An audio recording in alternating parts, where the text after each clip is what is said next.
सावधान। ड़मो अर्हन्ताडं ड़मो सिद्धाडमिडमो आयरियाडं ड़मो अछायाडं ड़मो लोये सवसाहूडम् मङ्गलं भगवान् वीरो मङ्गलं गौतमो गणी मङ्गलं कुन्दकुन्दाद्यो जैनधर्मोऽस्तु मङ्गलं सर्वमङ्गलमाङ्गल्यं सर्वकल्याणकारकं प्रधानं सर्वधर्माणां जैनं जयतु शासनं जैनं जयतु शासनं रम्यूणजिणं वीरम् अनन्तवर्णानदंसनशहावं वोच्छामीड्यं सारं केवलीसुधकेवलीभडिदं नमकरयनन्तोत्कृष्टदर्शन ज्ञानमय जिन वीर को कहूँ नियम सार सुकेवली श्रुत केवली परिकथित को। श्री नियम सार जी ग्रंथ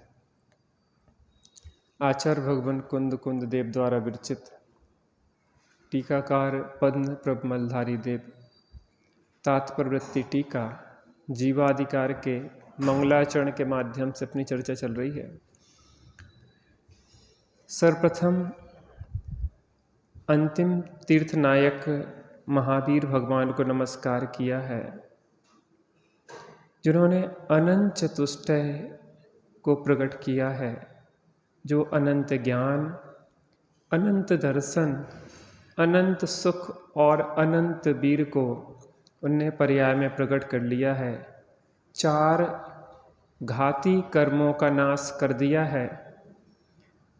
चूँकि यहाँ पे जिनके माध्यम से देशना प्राप्त होती है, ऐसे तीर्थंकर महावीर भगवान को स्मरण किया है, क्योंकि उनके माध्यम से ही दिव्य देशना प्राप्त होती है। लेकिन वर्तमान में देखा जाए तो वह महावीर भगवान सिद्ध दशा में विराजमान हैं और जिनके आठों कर्मों का नाश हो गया है, अष्ट गुणों से सहित हैं, ऐसी सिद्ध दशा में महावीर भगवान को नमस्कार करते हैं। और क्या कहा यहाँ पे आचार्य कुंद कुंद देव ने, मैं नियमसार कहूँगा। देखो, नियमसार माने होता है शुद्ध रत्नत्रय। शुद्ध रत्नत्रय माने होता है सम्यक दर्शन, सम्यक ज्ञान और सम्यक चारित्र। अर्थात जिसको भी सुखी होना है उसे इस शुद्ध रत्नत्रय को धारण करना होगा। शुद्ध रत्नत्रय सम्यक दर्शन माने परद्रव्यों से भिन्न मैं शुद्धात्मा हूँ ऐसी प्रतीति, ऐसा विश्वास, ऐसा श्रद्धान। परद्रव्यों से मैं भिन्न हूँ, चैतन्य स्वरूपी आत्मा, ऐसा ज्ञान सम्यक ज्ञान है। और परद्रव्यों से भिन्न, रागादि विकारी भावों से भिन्न अपने चैतन्य स्वरूप में स्थिरता, लीनता ही सम्यक चारित्र है। यही वास्तव में मुक्ति का मार्ग है, यही सुखी होने का मार्ग है। जितने भी जीव सुखी हुए हैं इसी मार्ग से हुए हैं। और संपूर्ण द्वादशांग का सार भी यही है कि जीव किस प्रकार से अपना श्रद्धान, अपना ज्ञान और अपने में स्थिरता करे। क्योंकि अपने श्रद्धान, ज्ञान और अपने में स्थिरता ना होना ही दुख का कारण है और अपने में स्थिरता होना ही सुख का कारण है। प्रत्येक भव्यात्मा को वह दशा प्रकट करना है, अर्थात ऐसी अनंत चतुष्टय में दशा प्रकट करना है, तो उसे अपने जीवन में उस नियमसार को लाना पड़ेगा। नियमसार माने विपरीत अभिनिवेश से रहित नियम का सार, जो कि सम्यक रत्नत्रय है।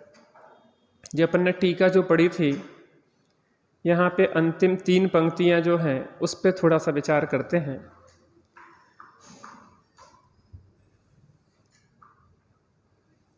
केवली वे सकल प्रत्यक्ष ज्ञान के धारण करने वाले और श्रुत केवली वे सकल द्रव्य श्रुत के धारण करने वाले।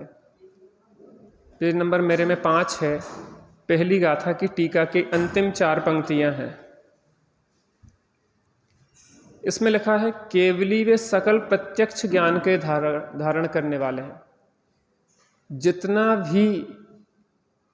जितनी भी यह विश्व में जो भी है, अर्थात इस विश्व में 6 द्रव्य हैं, उन 6 द्रव्यों में इस विश्व, इस लोक और अनंत अलोक, माने जो भी है इस विश्व में, वो सब उनके लिए सकल प्रत्यक्ष है। क्या है? सकल माने होता है संपूर्ण। तो जो भी इस विश्व में है, इस लोक में है और इस लोक के बाहर अनंत अलोक है, वो समस्त उनके ज्ञान में प्रतिभासित होता है, झलकता है। वह कौन होते हैं? केवली होते हैं। और सकल द्रव्य श्रुत के धारण करने वाले ऐसे केवलियों तथा श्रुत केवली, तो केवली तो पहले वाले में लग जाएगा, और सकल द्रव्य श्रुत के धारण करने वाले क्या कहलाएंगे? श्रुत केवली। केवली किसे कहा? सकल प्रत्यक्ष जिन्हें है वह है केवली, और सकल द्रव्य श्रुत के जो पाठी हैं वो क्या कहलाएंगे? श्रुत केवली। श्रुत माने जिनवाणी। तो वह समस्त श्रुत जो द्वादशांग है उसके पाठी क्या कहलाएंगे? श्रुत केवली।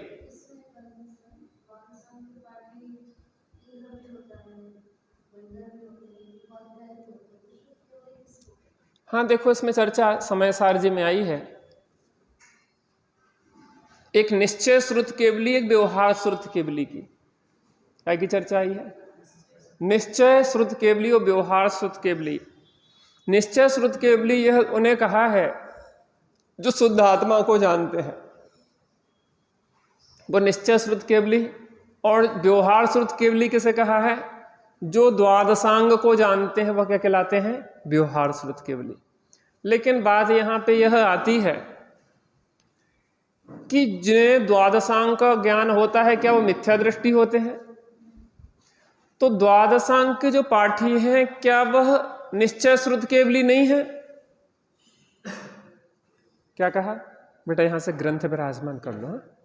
नहीं, बीच में हमारा डिस्टर्ब होता। हमारी जो जिस हिसाब से रूटीन है 30 मिनट का समय होता है, उसमें कोई व्यवधान नहीं चाहते, पहले से व्यवस्था बन जाए वो ज्यादा अच्छा रहता।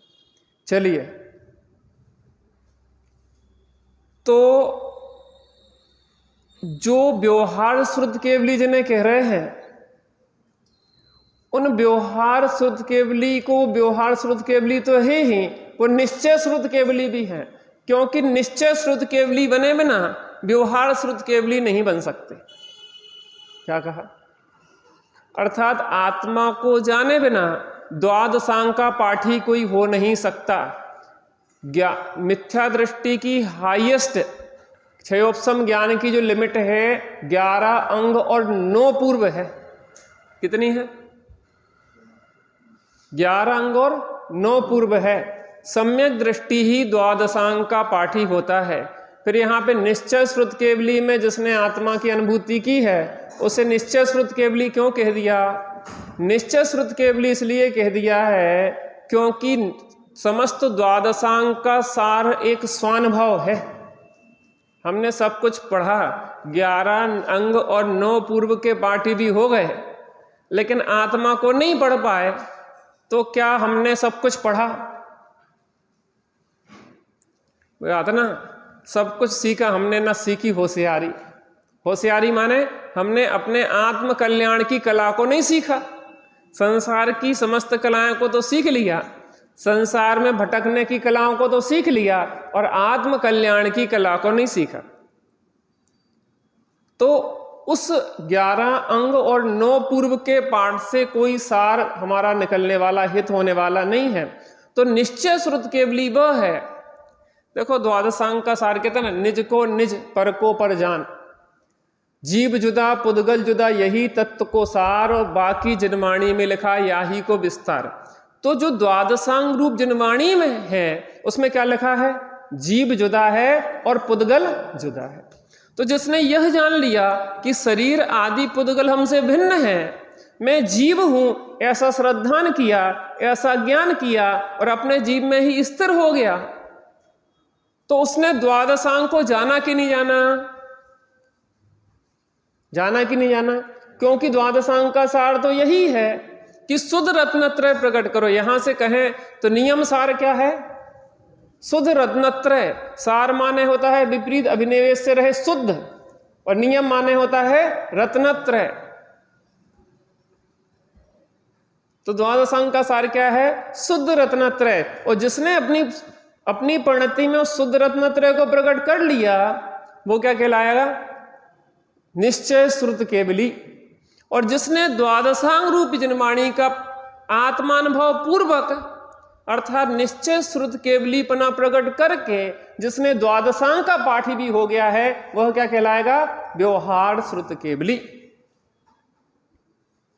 तो जो निश्चय श्रुत केवली है वो व्यवहार श्रुत केवली होंगे कि नहीं होंगे, जरूरी नहीं है, क्योंकि हर आत्मानुभूति वाले को द्वादशांग का पाठी हो ऐसा होता नहीं है। लेकिन जो द्वादशांग का पाठी वही होगा जो निश्चय श्रुत केवली अर्थात आत्मा को जान लेगा, क्योंकि आत्मा को जाने बिना द्वादशांग का पाठी हुआ जाता नहीं है। तो यहां पे यही बात कह रहे हैं। और कुछ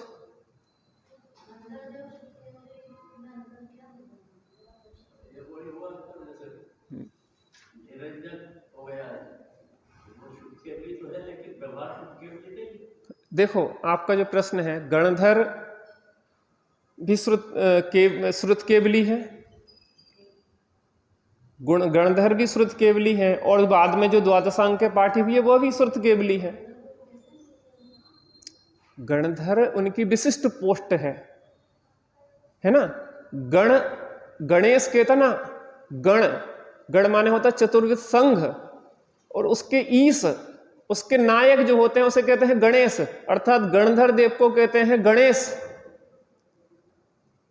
जो गण है, जो संघ है मुनिराजों का, चतुर्विध संघ, उसके जो नायक होते हैं वो गण को धारण करने वाले वो गणधर होते हैं।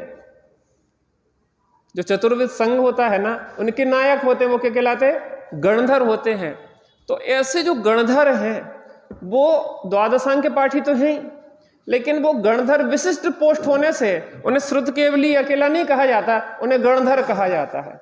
और गणधर श्रुत केवली तो हैं, गौतम सुधर्माचार्य आदि नाम आते कि नहीं आते। बाकी श्रुत केवली माने वो द्वादशांग के पाठी हुई है, वो गणधर नहीं हुई है। ये गणधर विशिष्ट था पद, तो गणधर वहां कह रहे हैं, लेकिन उसके साथ द्वादशांग के पाठी तो हैं। इतना उपाध्याय परमेष्ठी जो होते हैं मूलतः तो द्वादशांग के पाठी होते हैं, क्योंकि जो 25 मूल गुण होते हैं उनके, तो 11 अंग और 14 पूर्व के पाठी हों उन्हें उपाध्याय पद विशिष्ट शोभित होता है। लेकिन आजकल अभी तो द्वादशांग के पाठी है नहीं, तो एक व्यवस्था के तौर पे जिनके ज्ञान की विशिष्टता हो उन्हें गणधर पद पे आसीन कर दिया जाता है। वो गणधर नहीं, उपाध्याय पद पे। तो ये व्यवस्थाएं हैं, तो उस हिसाब से उसको समझना चाहिए। तो यहाँ कह रहे हैं ऐसे केवलियों, जो टीका पढ़ रहे थे पहली गाथा की, उसकी अंतिम 4 पंक्ति पे चर्चा कर रहे थे, फिर अपन श्लोक पढ़ेंगे, देख लेना। ऐसे केवलियों तथा श्रुत केवलियों द्वारा कहा हुआ सकल भव्य समूह को हित कर। किसके लिए हित कर है यह बात? भव्य समूह को। क्यों हित कर है? क्योंकि हर कोई को सही बात सही नहीं लगती, क्योंकि उसने वो अपनी धारणाओं में जीता है, उसने जो मान रखा है उसे वही सही दिखाई देता है। किसी व्यक्ति ने हरे रंग का चश्मा लगाया तो सब कुछ कैसा दिखाई देगा? हरा दिखाई देगा, जबकि क्या सब कुछ हरा है? नहीं है। ऐसे ही मिथ्या दृष्टि ने अपनी मिथ्या धारणाओं के कारण जैसा वस्तु का स्वरूप मान लिया है, उसे वह वैसा ही दिखाई देता है। तो यह किसको हितकर होगा? जो भव्य समूह है, अर्थात जो निकट भव्य जीव हैं, उसे यह बात समझ में आएगी। बात तो सही है, लेकिन यह बात सही है ऐसा समझ में किसको आएगा? जो निकट भव्य है।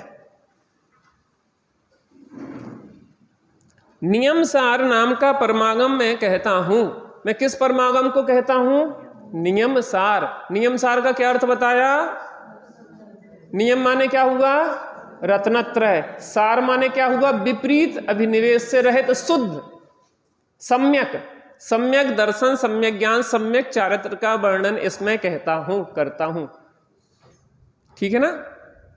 इस प्रकार विशिष्ट इष्ट देवता का स्तमन करके, किसका स्तमन किया? विशिष्ट और इष्ट। किसका वर्णन किया?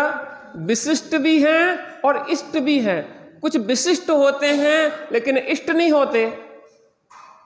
तो यह जो है महावीर भगवान जिनको स्मरण किया, वो विशिष्ट भी हैं और कैसे हैं? इष्ट भी हैं। विशिष्ट क्यों हैं? क्योंकि चार घाती कर्मों का अभाव करके अनंत चतुष्टय को प्रकट किया है, मोह राग द्वेष का अभाव किया है, और उनने वीतरागता सर्वज्ञता को अर्जित किया है, तो विशिष्ट हैं। और इष्ट क्यों हैं? क्योंकि वह हितोपदेशी भी है। इष्ट माने हमारे प्रयोजन की सिद्धि में वो निमित्त भी है, माने वह हमें उपदेश भी देते हैं।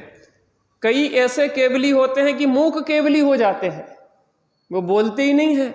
बोलते नहीं है तो वो हमारे हित में सहयोगी नहीं हो पाते। हमारे हित में तो वही सहयोगी होते हैं कि जो बोल रहे हैं, हमें हित का उपदेश दे रहे हैं, जिन्हें कहते हैं आप्त। फिर सूत्रकार पूर्वाचार्य श्री कुंद आचार्य देव गुरु ने प्रतिज्ञा की। फिर सूत्रकार, इस सूत्र की रचना करने वाले पूर्वाचार्य, चूंकि यह लिख कौन रहा है टीका? पद्म प्रभ मलधारी देव। तो क्या कह रहे हैं? पूर्व आचार्य, हमसे पूर्व जो आचार्य भगवान कुंद देव हो गए हैं, उन पूर्वाचार्य ने, कुंद आचार्य ने, गुरु ने यह प्रतिज्ञा की है। क्या प्रतिज्ञा की है? इस नियम सार को कहने की, बोच्छामि नियम सारम, इस नियम सार को कहने की प्रतिज्ञा की है। इस प्रकार सर पदों का तात्पर्य कहा, अर्थात जो चार पद हैं इस गाथा में, उन चारों पदों का मैंने यहां तात्पर्य कहा। देखो, सबसे पहले 5 प्रकार से निरूपण किया जाता है: शब्दार्थ, नयार्थ, मतार्थ, आगमार्थ और भावार्थ। तो पहले शब्दों का वर्णन किया जाता है, शब्दार्थ। नयो माने किस नय से, किस दृष्टिकोण से यह बात कही गई है, क्योंकि जो भी बात कही जाती है वह किसी न किसी अपेक्षा से कही जाती है। जिनवाणी स्तुति करते ना, सापेक्ष अमृत जिन वचन निरपेक्ष सत चैतन्य घन। जो सत चैतन्य घन है वह निरपेक्ष है, और उसको वर्णन करने के लिए क्या करना पड़ता है? सापेक्ष अमृत जिन वचन, सापेक्षताओं द्वारा उसका वर्णन किया जाता है। क्यों किया जाता है? क्योंकि अनंत धर्मात्मक वस्तु का एक साथ निरूपण ना कर पाने के कारण उसे क्रम क्रम से कहा जाता है। कैसे कहा जाता है? क्रम क्रम से कहा जाता है।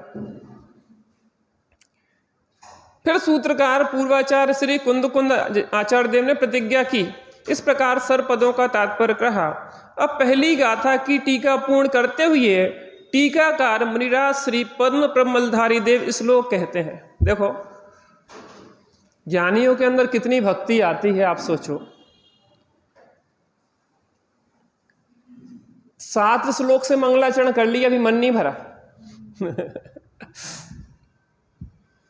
7 श्लोक से मंगलाचरण हो गया, अभी भी मन नहीं भरा। अब फिर भगवान को स्मरण कर रहे हैं। देव को स्मरण पहले कर ही चुके, सामान्य रूप से गुणों के आधार पे।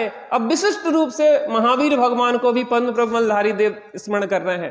तो आचार्य भगवान कुंद देव ने तो स्मरण कर लिया, अब आप क्या कर रहे हैं? आचार्य भगवान कुंद कुंद देव ने इस ग्रंथ में तो स्मरण कर ही लिया, अब आप स्मरण क्यों कर रहे हैं? भैया वो उनकी भक्ति है और ये हमारी भक्ति है। क्या कहा? क्या कहा? ये उनकी भक्ति है अपने इष्ट देव के प्रति और यह हमारी भक्ति है।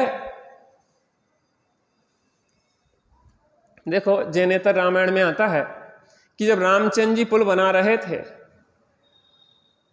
देखो यद्यपि सत्यता असत्यता की बात नहीं है, उसमें क्या लेने लायक है उस बात पे बात करते हैं। तो गिलहरियों ने भी वो जो पुल बनाया तो पत्थर की जरूरत पड़ी उसको पुल बनाने के लिए, जो भी पड़ी, तो गिलहरियों ने भी क्या किया, छोटे छोटे कंकड़ ले आके, पत्थर ले आके वो लगाने शुरू किए उस पुल में। मैं जो कह रहा, छोटी छोटी गिलहरियों के उन कंकड़ पत्थरों से पुल का क्या फर्क पड़ रहा? फर्क पड़े ना पड़े, लेकिन उनकी भक्ति तो प्रदर्शित हो रही कि नहीं हो रही? बात समझ में आता कि नहीं आता? उनकी भक्ति तो प्रदर्शित हो रही कि हम आपके सपोर्ट में हैं। क्या कहा? हम आपके सपोर्ट में हैं, हम आपके कार्य की अनुमोदना करते हैं। ऐसे आचार्य भगवान कुंद कुंद देव ने तो स्मरण किया ही महावीर भगवान को, और पद्म ब्रह्मधारी भी भक्ति पूर्वक स्मरण कर रहे हैं, और हम भी गिलहरी जैसी अपनी सामर्थ्य प्रमाण भक्ति कर रहे हैं। तो सबकी अपनी अपनी भक्ति है और सबको अपनी अपनी भक्ति का फल मिलता है। आचार्य कुंद कुंद देव को उनकी भक्ति का, पद्म ब्रह्मधारी देव को उनकी भक्ति का, और हमें हमारी भक्ति का। माने आप जो सोचो कि हम जो भी पढ़ते सुनते हैं बहुत उत्साह आना चाहिए, ऐसा लगना चाहिए कि सीधे सीधे हम सीधे भगवान महावीर से जुड़ गए हों, सीधे उनके समोषण में निकट बैठे हों। कल अपन ने चर्चा हुई थी ना, कल दिव्य देशना खरी, तो ऐसा लगना चाहिए कि हम साक्षात बैठ कर सुन रहे हैं, अणु अणु स्वयं में लीन है, ऐसा भगवान आपने बताया है। स्वयं में इस जगत का सब काम हो रहा है, ये आपने बताया है, हम साक्षात सुन रहे हैं। ऐसा उल्लास हो। फिजिकल दृष्टि से, शारीरिक दृष्टि से हर जगह नहीं पहुंचा जा सकता, लेकिन भावों से तो पहुंच सकते। सीता भले राम से बहुत दूर थी, समुद्र पार थी, लेकिन मन से तो हमेशा प्रभु राम के चरणों में ही थी ना। क्या एक क्षण को भी दूरी बनी थी? आप कहीं भी हैं, हम कहीं भी हैं, लेकिन भगवान हमारे हृदय में रहना चाहिए। तेरे चरण कमल द्वे जिनवर रहे हृदय मेरे, रहे हृदय मेरे। कहाँ रहना चाहिए? हे भगवान, तेरे द्वे चरण कमल मेरे हृदय में रहना चाहिए। मेरा हृदय रहे सदा ही चरणों में तेरे। मेरा हृदय कहाँ रहना चाहिए? तुम्हारे चरणों में रहना चाहिए। आपके द्वे चरण कमल मेरे हृदय में सदा विराजमान रहे। क्यों? क्योंकि आपके चरण कमल जहां विराजमान होते हैं वहां पापों का प्रवेश होता ही नहीं है। अगर मेरे जीवन में आप विराजमान हो जाएंगे तो मेरे जीवन में पाप टिकने वाले नहीं हैं, दोष टिकने वाले नहीं हैं, क्योंकि अब उस स्थान को निर्दोष परमात्मा ने ले लिया है। चलिए 8वां श्लोक पढ़ते हैं। एक एक शब्द से पहले एक बार देख लेते हैं, उसमें स्पष्टता रहेगी, उसके बाद अपन पढ़ेंगे। जयति जगति वीरः। सबको मिल गया कि नहीं मिला? देख लीजिए 8वां श्लोक या कलश जिसको कहें उसको देख लीजिए। जयति जगति वीरः शुद्ध भावास तमारः त्रिभुवन जन पूज्य पूर्ण बोधैक राज्य नतदि बिज समाज प्रस्त जन्मद्रु बीज समो श्रुति निवास केवल श्री निवास। अब लय पढ़ते हैं। जयति जगति वीरः शुद्ध भावस्तमारः। बोलिए।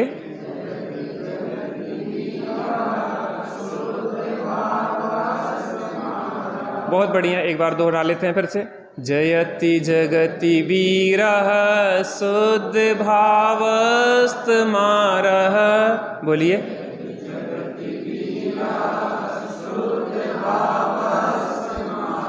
त्रिभुवन जन पूज्यः पूर्णबोधैक राज्यः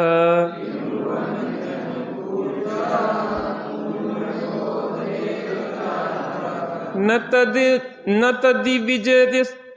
तदिविज समाजः प्रस्त जन्म ध्रुवीजः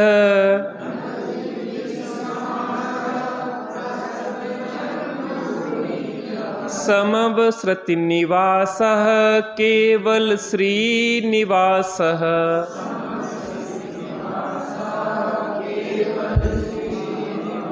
मैं 2 पंक्ति बोलूंगा, उसके उपरांत आप दोहराएंगे। जयति जगति वीरः शुद्ध भावास्तमारः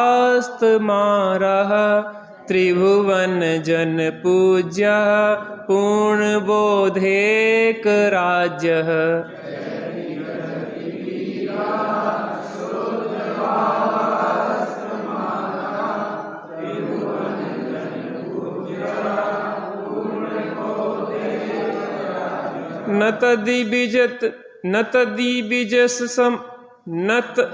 न तद्विज समाजः प्रस्त जन्म ध्रुवीजः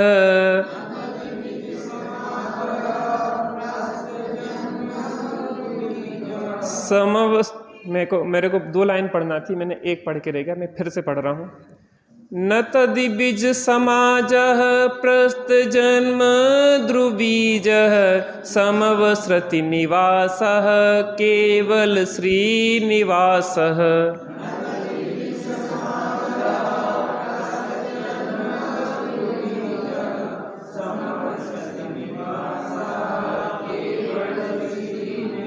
मैं पूरा श्लोक या कलश पढ़ूंगा, फिर आप दोहराएंगे। जयति जगति वीरः शुद्ध भावस्तमारः त्रिभुवन जन पूज्या पूर्णबोधैक राज्या। न तद्विज समाजः प्रस्त जन्म ध्रुवीजः समवसृति निवासा केवल श्रीनिवासा। बोलिए।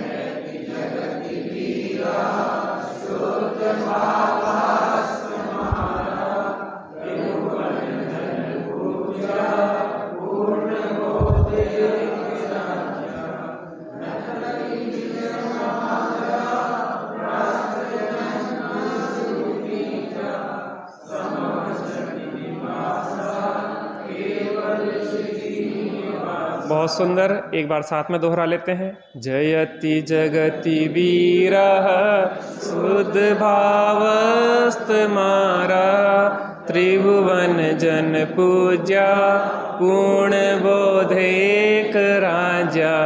न तद्विज समाजः प्रस्त जन्म ध्रुवीजः समवसृति निवासा केवल श्रीनिवासा। पता, जो गूंजती रहेगी जिनवाणी, इस भव में नहीं, भव भव में गूंजती रहेगी। जे जिनवाणी के कोई भी शब्द, कोई भी बात निरर्थक नहीं जाती। भव भवांतर में, आज नहीं तो कल, नरकों में भी, जिसे कहते हैं निसर्गज सम्यक दर्शन। निसर्गज सम्यक दर्शन उसी को होता है जिसने पहले जिनवाणी सुनी हो। जिसमें जिनवाणी सुनी नहीं है उसे स्मरण क्या आएगा। अर्थात जो निसर्गज है वह अधिगमज भी है, भले वो परोक्ष हो। किसी के माध्यम से जो आपने सुना है वही बात आपको स्मरण में आई है। जो सुना नहीं है वो स्मरण में कैसे आ जाएगी। नरक में वेदना हो रही थी तो याद आता है कि जिसमें वेदना होती है वो मैं नहीं हूं। शरीर की वेदना मुझ में नहीं होती, मुझ में तो एक ज्ञान का ही वेदन होता है जो मैंने जिनवाणी में पढ़ा था। इसलिए ये बात गूंजना चाहिए, बार बार दोहराओ। जब झूठ को बार बार दोहराते हैं तो वो सत्य भाषित होने लगता है, तो जब सत्य को बार बार दोहराएंगे तो वो सत्य भाषित क्यों नहीं होगा। जयति जगति वीरा शुद्ध भावास्तमारः। जयवंत बरते वह वीर भगवान। जगत में जयवंत बरते, अर्थात वह महावीर भगवान जयवंत वर्तते हैं जिन्होंने किसको नष्ट किया है? शुद्ध भावस्त मारा, शुद्ध भाव के द्वारा मार को नष्ट कर दिया है। किसको नष्ट कर दिया है? काम। मार माने काम, जो निरंतर पीड़ित करता है, जो हर प्राणी को, त्रिभुवन के अज्ञानियों को दुखी करता रहता है, हर क्षण भाव मरण करवाता रहता है, ऐसे काम को नष्ट किया है। किसने किया है? किसने किया है? महावीर भगवान ने। किससे किया है? शुद्ध भावस्त मारा, शुद्ध भाव के द्वारा काम को नष्ट किया है। इसके लिए यह समझना चाहिए कि अगर काम को नष्ट करना है, काम माने, काम माने, काम माने कामना। कामना माने पंचेंद्री के विषयों की इच्छा। मैं जो पूछना चाहता हूं कि पंचेंद्री के विषयों की इच्छा उत्पन्न ही क्यों होती है आखिर? तो टोडरमल जी साहब से पूछा तो उन्होंने कहा मिथ्या दर्शन, मिथ्या ज्ञान, मिथ्या चारित्र के कारण इच्छा उत्पन्न होती है। तो हमने पूछा कि मिथ्या दर्शन, मिथ्या ज्ञान, मिथ्या चारित्र के कारण क्यों इच्छा उत्पन्न होती है? मिथ्या दर्शन, मिथ्या ज्ञान, मिथ्या चारित्र में मैं यह शरीर हूं ऐसा श्रद्धान होता है, मैं यह शरीर हूं ऐसा ज्ञान होता है, और शरीर रूप ही लीनता होती है। शरीर पांच इंद्रिय मैं है, और पांच इंद्रिय मैं शरीर को अपना माना, तो पांच इंद्रिय की डिमांड, इच्छाएं खड़ी होती हैं। किसकी इच्छा खड़ी हो जाती हैं? जे पांच इंद्रिय अपने विषयों की चाह करती हैं, और इन विषयों की चाह में यह जीव मरता रहता है इन काम वासनाओं की पूर्ति में। पंचेंद्रिय के विषय भोगों में ही तो जीवन जा रहा है, और काय में जा रहा है? 24 घंटे इन पंचेंद्रिय के विषयों में लगे हुए ही हमारा जीवन नष्ट होता चला जा रहा है। तो कामना माने इच्छा, तो यह नष्ट कैसे होगी? ये इच्छाएं नष्ट होंगी सम्यक दर्शन, सम्यक ज्ञान और सम्यक चारित्र से। सम्यक दर्शन, सम्यक ज्ञान, सम्यक चारित्र से इच्छाएं कैसे नष्ट होंगी? जब मैं यह जान लूंगा कि मैं शुद्धात्मा, परिपूर्ण शुद्धात्मा हूं, जब मैं मान लूंगा कि मैं परिपूर्ण शुद्धात्मा हूं और परिपूर्ण स्वरूप में लीनता होगी, तो उसमें कुछ कमी दिखाई नहीं देगी। इच्छा तो तब उत्पन्न होती है जब कमी दिखाई दे, जब मैं अपने को परिपूर्ण देखूं। एक लड़का दुखी है और एक लड़की दुखी है, सुखी होने के लिए क्या करना चाहिए? है? क्या करना चाहिए? क्या करना चाहिए? एक लड़का दुखी है, एक लड़की दुखी है, सुखी होने के लिए क्या करना चाहिए? बताओ तो, कुछ तो बोलो। अरे आपसे को पूछ रहा हूं, इन लोगों से पूछ रहे। क्या करना चाहिए? कुछ बोले ही नहीं रहे। बौन है क्या तुम्हारा?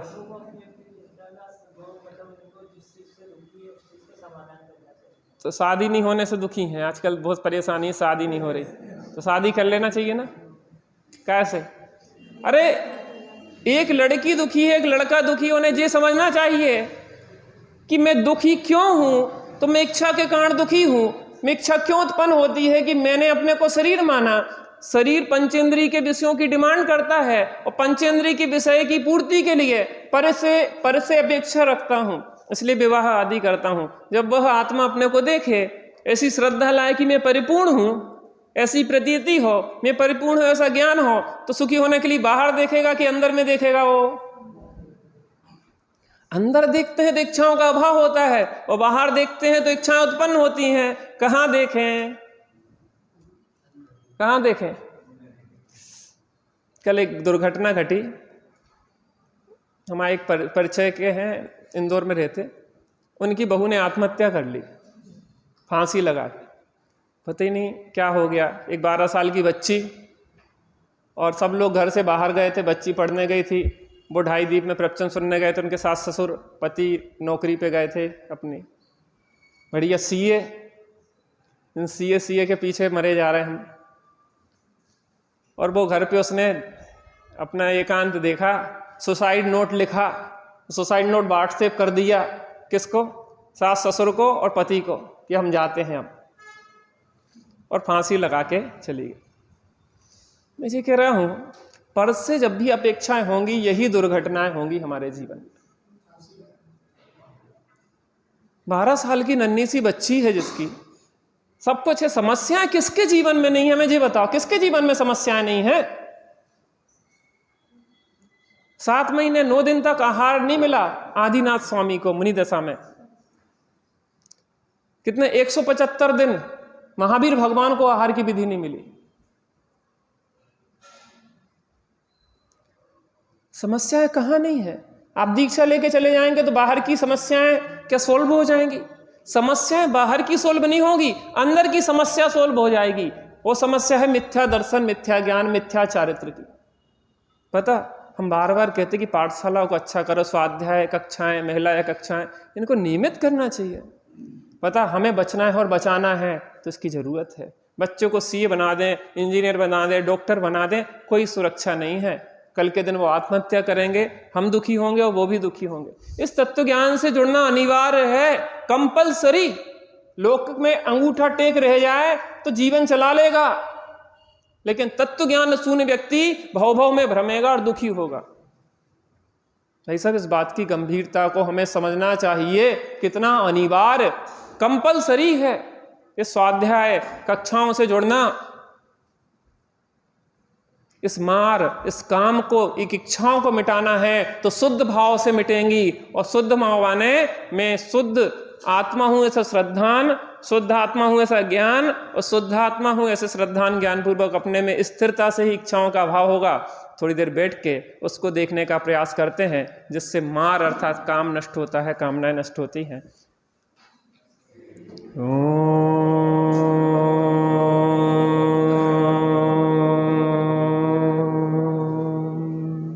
शांति शांति शांति।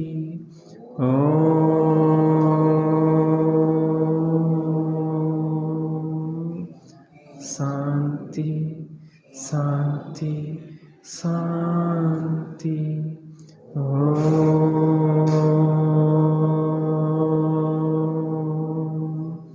शांति शांति।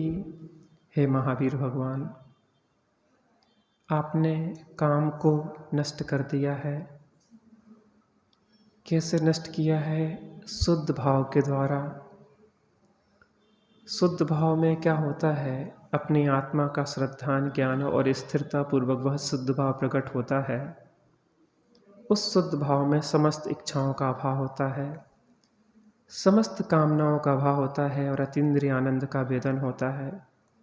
हे प्रभु, हम भी आपके भक्त हैं और हम भी इन इच्छाओं का अभाव अपने शुद्ध भाव से करेंगे, अर्थात स्वरूप के अवलंबन से करेंगे। थोड़ी देर बैठ के स्वरूप के अवलंबन का यत्न करते हैं।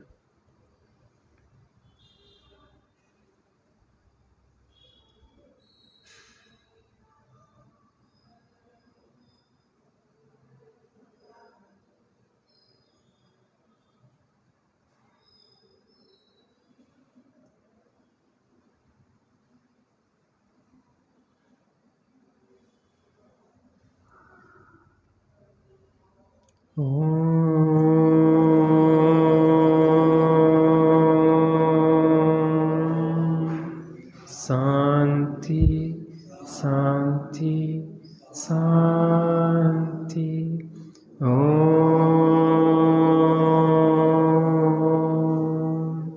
शांति शांति शांति।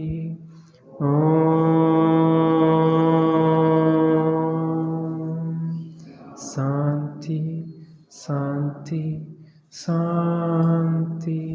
सहजानंदी शुद्ध स्वरूपी अविनाशी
हमारी माता की जय।